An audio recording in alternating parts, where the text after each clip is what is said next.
Welcome to Play-by-Play Sports Broadcast Dallas Edition. I'm Julia Rouse, along with Alex Becker and Alex Maluk. A lot has happened in Dallas sports world since last summer, so we will try to catch you up on this great year of sports for some and not so great for others. Let's start with the not so great. The Dallas Mavericks and Luka Doncic had high hopes heading into the season.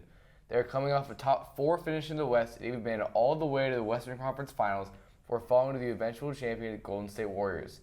Many people were even picking Luka to grab his first MVP before the season began. They started out pretty well, going 22-16 heading into 2023. However, starting January 1st, they decided they needed a change to spark them in the second half of the season. The Mavs did just that in trading for 8-time All-Star and former NBA champion Kyrie Irving. This trade unfortunately did not have the desired effect. In fact, it may have done the opposite.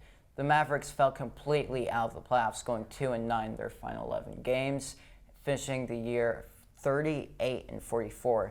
Even with Luka's heroics, averaging over 32 points, 8 rebounds and 8 assists for the season, this team has a lot to figure out heading into next season.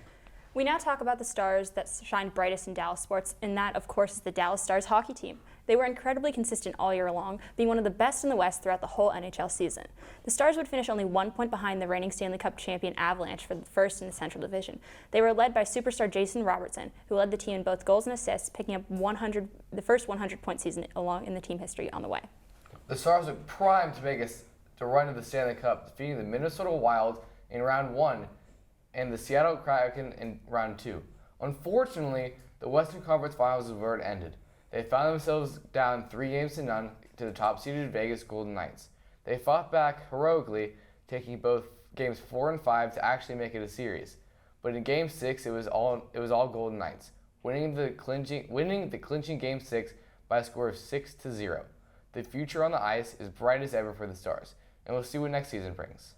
Finally, we have 2 teams that play out in Arlington. Although last season was a bust for the Rangers, they have started off hot. They currently lead their division ahead of the state rival and defending World Series champions, the Houston Astros. Jacob deGrom's injury is a big blow, but the Rangers are still in the driver's seat early this season. Across the parking lot, it was another season of ups and downs for the Dallas Cowboys. It all started with a week 1 injury for quarterback Dak Prescott. Backup quarterback Cooper Rush was able to step up and do a decent job, leading the Cowboys to a 4-1 record as a starter. When Dak returned to the field, he led the league in interceptions, but the boys still finished the season 12-5, good enough for a wild card spot. In the first round, they were able to avenge the Week 1 loss against Tom Brady and the Buccaneers, and what happened to be Tom Brady's final game. In round 2, the Cowboys faced off against San Francisco, who had the number 1 defense in the league. The offense could not find its stride as Dallas would fall to the Niners 19-12. The loss meant the streak of not reaching an NFC title game since 1995 would continue.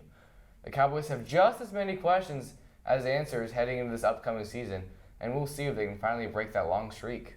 Well, that's all we have for today. For my co-hosts Alex Maluk and Alice Becker, this has been Play-by-Play Sports Broadcasting Camp Dallas Edition. I'm Julia Rouse, and thanks for watching.